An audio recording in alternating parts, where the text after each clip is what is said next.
इस अद्भुत, खूबसूरत, आनंदित, परम अनोखे, परम दिव्य, परम अवर्णनीय, परम अद्वितीय दुनिया में मनुष्य बाहर से जैसा दिखता है वैसा नहीं है। मैं कौन हूँ? जब इस प्रश्न को पूछा जाता है तो शोर बंद हो जाता है, मनुष्य मौन हो जाता है। जो कभी नहीं बदलता वह आत्मा है। जो आत्मा को जान लिया उसने सब कुछ जान लिया। फिर वह शांत और परम आनंद में आनंद विभोर रहने लगता है। उसने ऋषि ने कहा, आप वो नहीं हैं जो आप मान रहे हैं। आप मन को जिस समय मनुष्य स्वयं को जान लिया, वह जैसे आकाश में बादल आते हैं और चले जाते हैं, वैसे ही हमें अपने विचारों को आते जाते देखें, तभी हम मौन हो सकते हैं। जैसे सूरज कभी यह नहीं कहता कि हम प्रकाश दे रहे हैं। आत्मा को जान लेने के बाद भी वह वैसा ही रहता है जैसे पहले था। जिन शांति को पाने के लिए अपनी दृष्टि और आदतें बदलने पर, वह मौन होने पर ही मिला।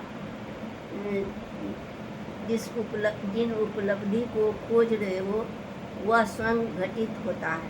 पूछे, क्या मैं शरीर हूँ, मन हूँ, विचार हूँ? वो देखने वाला कौन है? बाहर नहीं, भीतर है।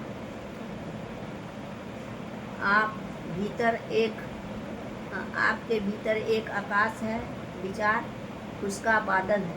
मुक्ति तब भी था जब आप नहीं जानते थे कि मैं आत्मा हूँ। आत्मा अजर अमर अविनाशी है, जो बाहर भटकता रहता है जैसे मृग कस्तूरी की खोज में।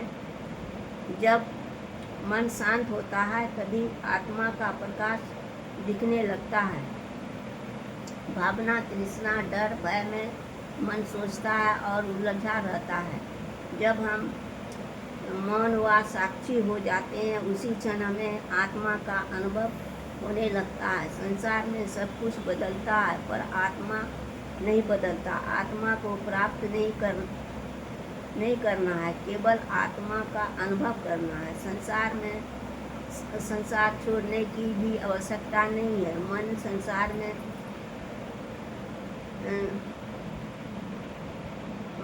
संसार में भटक सकता है पर आत्मा स्थिर है। आत्मा को देखने का मतलब नहीं है केवल बाहर से भीतर की ओर मुड़ना है। अभी इसी क्षण अपनी आत्मा को देख सकते हो। गहरी शांति एवं मौन वर्तमान में ही वर्तमान आत्मा को अनुभूति होती है। इन आँखों से आत्मा को देखा नहीं जा सकता है। इसके लिए दिव्य दृष्टि होनी चाहिए। आपको सत सत नमन। हरिओम।